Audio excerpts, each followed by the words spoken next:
You know, when you hear September 11th, everybody knows what they were doing. You know, it was one of those beautiful days, and everything turned upside down when we started seeing the reports coming out of New York.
The crew from Engine 6 responds to a medical call.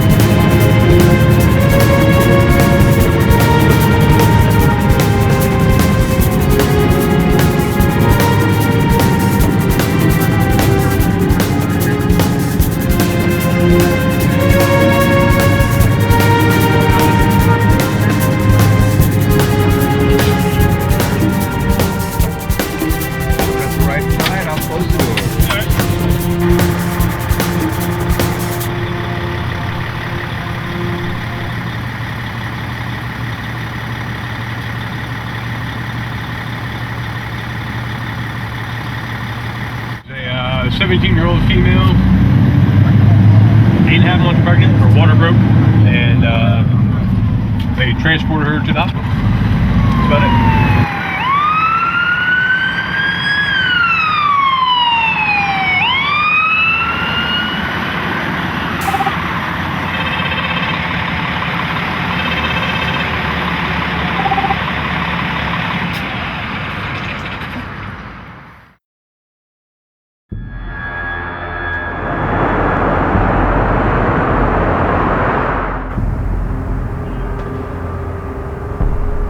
It's just like everybody said, you know, when you hear September 11th, everybody knows what they were doing. I mean, it was a typical day like any other day when we come here, joking around and having a good time, checking out the apparatus, tools and appliances and stuff, washing the apparatus. You know, it was one of those beautiful days, and then everything turned upside down when we started seeing the reports coming out of New York.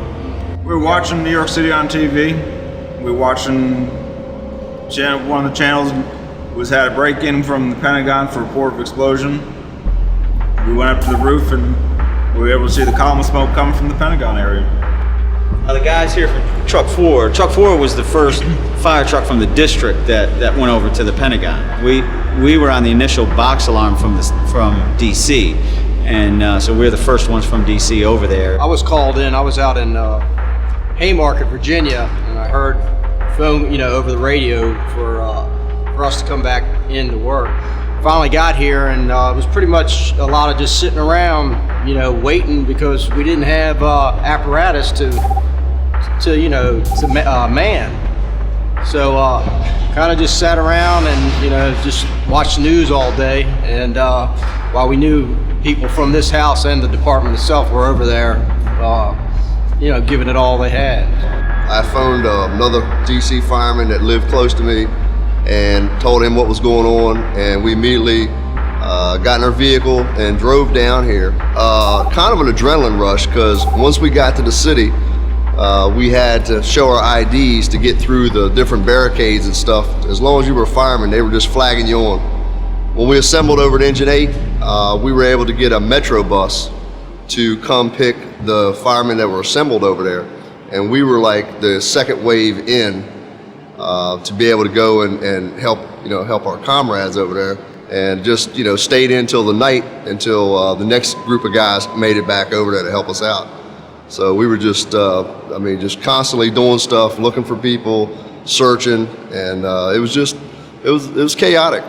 If you could just picture what was on TV with the debris everywhere, just people trying to assemble and regroup and figure out what went on, what just happened, and, you know, everybody who was needing help, you know, was being attended to, but it just wasn't enough of us in the beginning. So we kind of did what we could do. And that was for area. Hi. This is going to be Rhode Island Avenue. I don't care about anything north of it, and I don't care about that.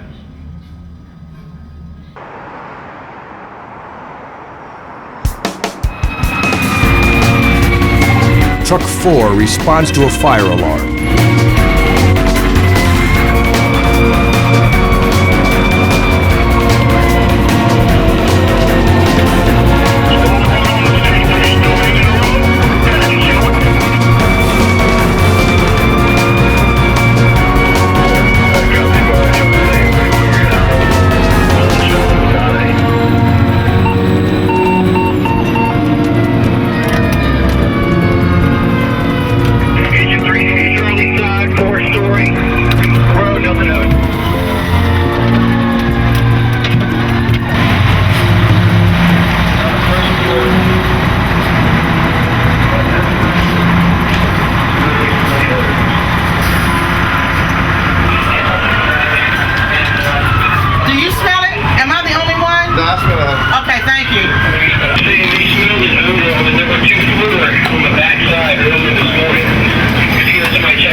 It's an electrical something like.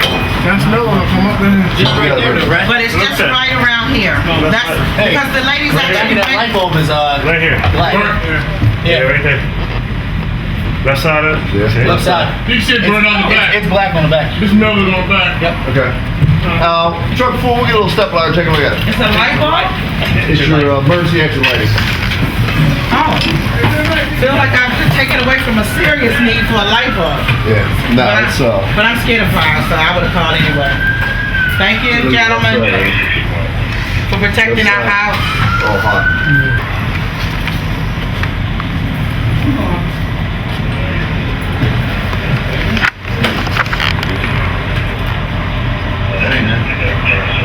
I looked to the right side or the back side out there. But it Bruce.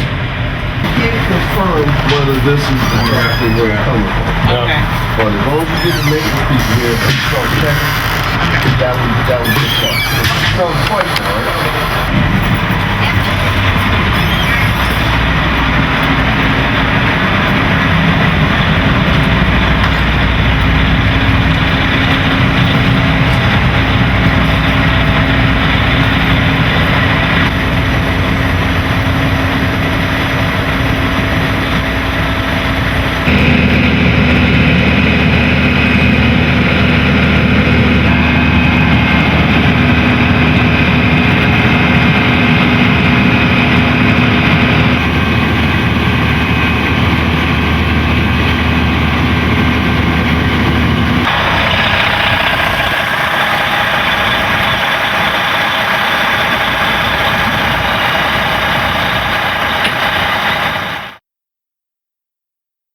The bulk of the beginning of our day for 4 or 5 hours was nothing but search and rescue, and that's all we did. And we did 3 floors of it, almost the entire wedge.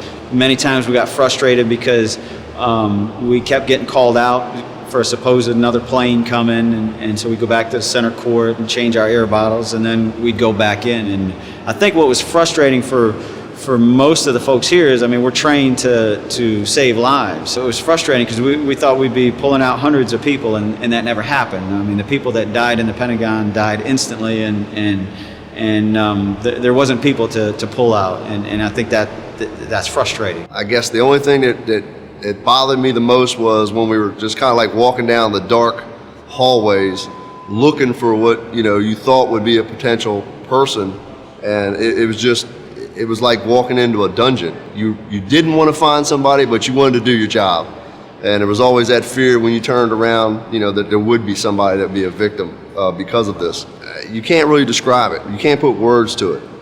But it's one of those things that you kind of want to be a part of to try to help and do what you can do, but it's a helpless feeling.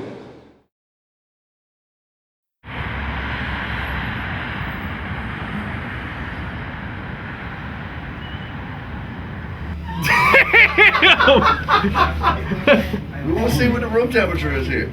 The room temperature, correct. Pulse ox. Chad, we need to get some oxygen on him. The Hulkster. Captain Holt. Captain Holt's checking out. 81? Oh, that's way 81? Hey, We're gonna put some oxygen on him. put it on Is it somebody 81? else. Put it on somebody else. Huh? Oh, no, we're 98. He's dying! He's dying! You gotta take care of him. Put some oxygen on him! Don't waste a non-rebreather. Captain, we're only doing this because we care about you. Okay, well, care about saving that for somebody else. I love the guys on the ambulance. All of them. Those are my heroes. You gonna look out for him? They're the Shaw men. You gonna look out for him? Yeah, make sure they each get a 12-hour detail.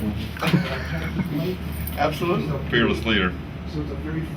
This guy? And, A fearless leader? You get to serve first. Yeah. It's the captain's Look at him. He's like, oh. look at my coffee cup. Oh yeah, it's what is that, a Chihuahua? What's that on your arm? Well, get it close. Looks like a polar bear. It's the nation's capital. Get it Looks close. like a polar bear.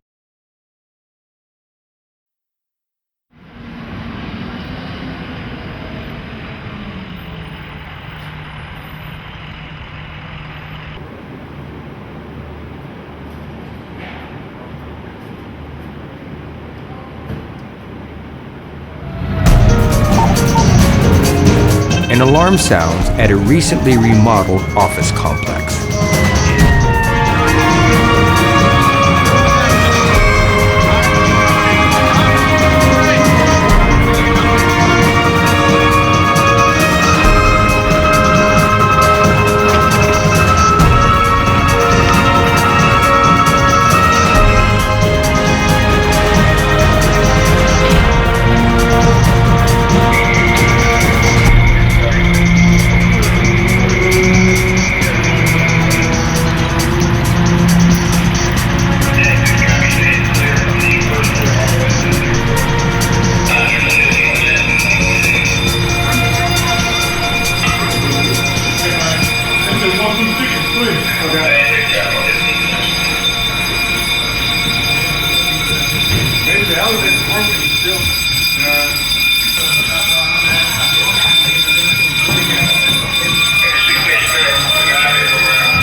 Crews from the battalion have run a line up the stairwell.